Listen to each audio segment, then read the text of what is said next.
पूरे वर्ष में एक दिन ऐसा आता है, मकर राशि में सूर्य प्रवेश करता है तो उसे मकर संक्रांति कहते हैं। हमारा ध्यान दीजिएगा, पूरे वर्ष में एक दिन मकर संक्रांति। हमारे हिंदू धर्म में ये दिन है, हमारे हिंदू धर्म में जो ये दिन है। अच्छा, कई लोग कहते हैं कि सूर्य की उत्तरायण का क्रम है, ये क्रम है, ये पूजन का क्रम है, तिल्ली के लड्डू का क्रम है, लड्डू बना लो तिल्ली का, इसका क्रम है। पर अगर स्कंद पुराण उठाओ तो स्कंद पुराण में अगर मकर संक्रांति के क्रम को यदि पढ़ोगे तो मालूम पड़ेगा कि पूरे वर्ष में एक दिन ऐसा था जिस दिन भगवान शिव और नारायण, ये दोनों, इसलिए आज भी हिंदू धर्म में गुड़ के लड्डू तिल्ली के साथ मिलाते हैं। क्यों? उसका कारण कि शंकर और नारायण ये दोनों एक ही दिन, एक ही पल गंगा का स्नान करने के लिए आए। एक फिर भगवान शिव, देखिए कितना कितना हमारे हिंदू धर्म में एक एक तिथि का, एक एक बार का एक एक महत्व है, उसको समझिए।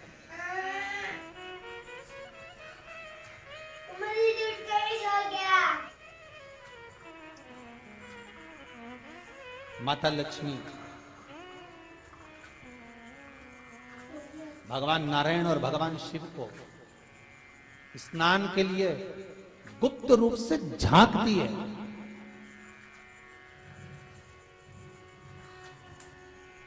तो भगवान विष्णु ने तिरछी दृष्टि में माता लक्ष्मी को देखा, तिरछी तो माता तुम लोग शिव जी को देखे तो शंकर भगवान ने कहा, कसम से तू लोग खा रहे देख लिया महारानी लक्ष्मी झांक रही है, हमने वर दे दिया कि लक्ष्मी का एक नाम गुप्त लक्ष्मी रहेगा, ये छुपी रहेगी। और आज मकर संक्रांति के दिन नारायण और शिव का दर्शन इस लक्ष्मी ने करा है। पर जो गुप्त लक्ष्मी का दान दे देगा उसके घर में कभी कोई बड़ी बीमारी प्रवेश नहीं करेगी। कैंसर जैसा रोग, किडनी और लीवर का रोग नहीं हो सकता। आज भी नियम है कि मकर संक्रांति के दिन एक लड्डू बनाया जाता है गुड़ और तिल्ली का, उसमें 1 का सिक्का, 2 का सिक्का या कोई लक्ष्मी उसमें फंसा दी जाती है और लड्डू को पैक कर कर किसी मंदिर में दान दे दिया जाता है। उसको कहते हैं गुप्त लक्ष्मी, जिससे घर में कोई बड़ी बीमारी प्रवेश नहीं हो, वो केवल मकर संक्रांति को ही हो। मकर संक्रांति का जो दिवस है वो कोई साधारण नहीं। आप लोग दान करते हो मकर संक्रांति पे? कितनी चीजें दान करते हो? मकर संक्रांति का जो दिवस है वो कोई साधारण नहीं। आप लोग दान करते हो मकर संक्रांति पे? कितनी चीजें दान करते हो?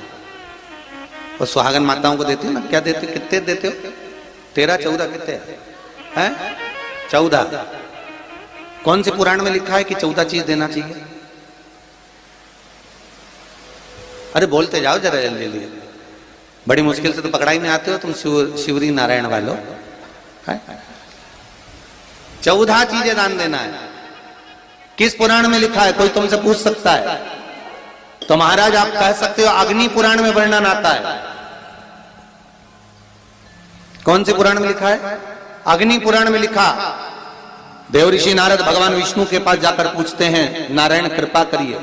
भगवान विष्णु ने पूछा क्या बात है, बोलिए देवऋषि नारद क्या चाहते, चाहते क्या हो वो बताओ। महाराज हमें इतना सा बता दो, शिव जी के यहां जाते हैं तो पहले उनके द्वारपाल से पूछना पड़ता है अंदर जाने के लिए। ब्रह्मा जी के यहां जाते हैं तो ब्रह्मा जी के द्वारपाल से पूछना पड़ता है। इंद्र के यहां जाते हैं तो इंद्र के द्वारपाल से पूछना पड़ता है।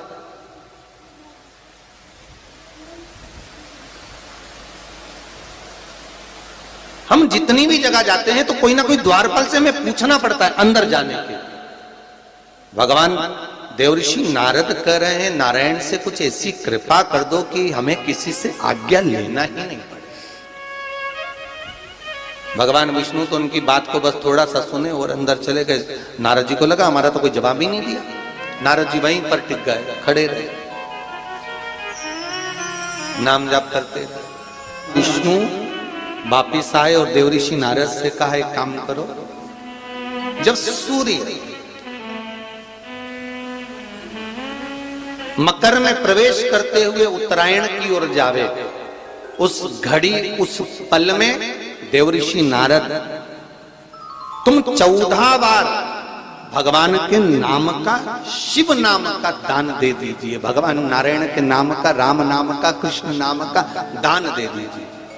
अब देखो यहां पर यह नहीं लिखा कि प्लास्टिक का डब्बा दो, समझ लेना जी हो अच्छे से, कि लोगों ने दान को कितना भ्रष्ट कर दिया वो बताया जा रहा है। अग्नि पुराण में यह नहीं लिखा कि तुम प्लास्टिक की चाय की चन्नी दो 14, बाल्टी दो 14, या प्लास्टिक का डब्बा दो 14 है? यहां पर यह नहीं लिखा है कुछ भी हो। यहां क्या लिखा अग्नि पुराण में कि मकर संक्रांति के दिन जब सूर्य उत्तरायण भाव में प्रवेश करे, मकर में जावे, उस समय पर देवऋषि नारद तुम्हारे मुख से अगर 14 बार भगवान के नाम का दान 14 जीवों को दे आओगे तो किसी भी देवता के पास जाओगे, तुम्हें परमिशन की जरूरत नहीं पड़ेगी, तुम डायरेक्ट प्रवेश कर जाओगे, डायरेक्ट। अब तुमको अगर वैकुंठ में डायरेक्ट प्रवेश करना हो तो बिना पूछे, तो उसके लिए कहा ही मकर संक्रांति पे दान दो। तो किस चीज का दान देना है महाराज? प्लास्टिक का डब्बा नहीं, बाल्टी नहीं, चन्नी नहीं, फिर किस चीज का दान? तो कहा अगर देवर्षि नारद आप दान दे रहे हो तो 14 नाम का दान दीजिए, 14 जीवों को नाम का दान दे दो, भगवान के नाम का भजन करो। और अगर संसार के लोग दान दे तो किस चीज का? तो के अन्न से बड़ा कोई दान, अन्न से बड़ा कोई दान। और फिर बेटे ने दूसरा घर का निर्माण करा था। एक घर था कुंभ, फिर इस कुंभ घर में आग लगी थी, तब दूसरा घर बना था मकर। फिर मकर घर में भगवान सूर्य नारायण आए, उनका आदर हुआ, तब जाकर ये मकर संक्रांति हुई। कोई ऐसी हो गई क्या मकर संक्रांति? मकर संक्रांति का मतलब क्या है? क्यों कहते हैं कि ये 13-14 चीजें आप लोग बांटते हो ना, तो किसको बांटते हो? तुमसे छोटी उम्र वालों को बांटोगे? सास क्या बहू को देगी सामान? सास बहू को देती है क्या सामान? नहीं। बहू किसको देती है? सास को। बहू किसको देती है? जेठानी को। बहू सामान किसको देती है? ननन को। बहू सामान किसको देती है? कोई मोहल्ले में कोई बड़ी उम्र की कोई बहुएं हों, बड़ी उम्र के जो लोग हों, सौभाग्यवती नारी हो, उसको ये 13-14 चीजें दी जाती है।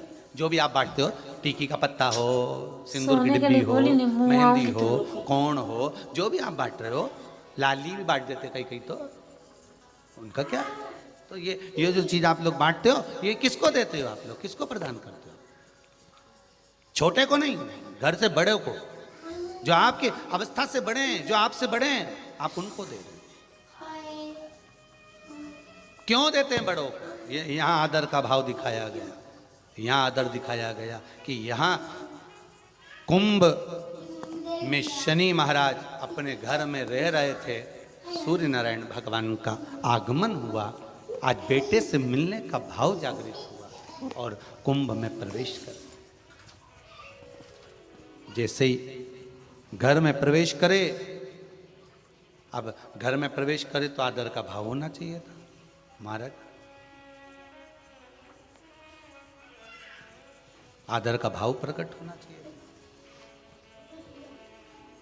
अभी कथा में कहा था, कोई घर का बड़ा आए, बुजुर्ग आए, आदरणीय आए, सम्माननीय आए, आपके पास में कितनी भी दौलत हो, कितनी भी संपदा हो, कितना भी धन हो, कितना भी वैभव हो, आप कितनी भी अच्छी कंपनी में जॉब कर रहे हो, आप कितनी भी अच्छी जगह पर पोस्ट पर बैठे हुए हो, आप कितनी भी अच्छी नौकरी कर रहे हो, चाहे आपके पास में बड़े से बड़ा पद क्यों ना हो, पर आपके भीतर बड़ों के पीछे, बड़ों के प्रति सम्मान भाव उत्पन्न होना चाहिए। सम्मान का भाव, एक आदर का भाव, आज सम्मान का भाव प्रकट है। सही कसम से लड़का लड़की इतना ढीठ है कि मैं क्या बताऊं रे।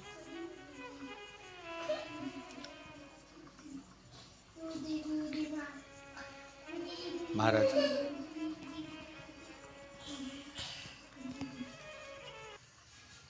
दो दिवस तक संपूर्ण भारत की भूमि पर, संपूर्ण विश्व में मकर संक्रांति महोत्सव मनाया जाएगा।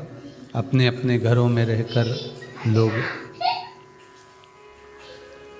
इस पावन उत्सव को खिचड़ी, लड्डू, तिल का, गुड़ और कुछ दान, और उसमें भी सबसे मूल दान है भगवान की भक्ति का दान, अर्थात भगवान के भजन का दान, स्मरण का दान। आप दान करो, मना नहीं है, परंतु ये प्लास्टिक की चाय की चलनी और आटा छानने की चलनी और प्लास्टिक के बर्तन और ये सब चीज़ें दान करना करो, आपका मन हो तो, हमारे की तरफ से कोई मना नहीं हो, पर सबसे बड़ा दान है भगवान के भक्ति का, भजन का दान, भगवान का भजन का दान। राम नाम, कृष्ण नाम, शिव नाम। रुक जा बाबू, रुक, मैं आ ही प्रयास रही हूँ, करिए तुझे बता मकर रही हूँ राशि कौन के सी अंतर्गत जब सूर्य प्रवेश करे और आप जब बता रही हूँ, तो तुझे मकर का स्नान करें और मकर संक्रांति पर्व का जब आप स्नान करें तो भगवान की अविरल भक्ति आपके भीतर समाहित हो। भगवान की अविरल भक्ति आपको प्राप्त हो और इस पवित्र भक्ति के बल पर, इस पवित्र भक्ति के बल पर हम भगवान की सुंदर आनंदमय स्वरूप को धारण कर सके।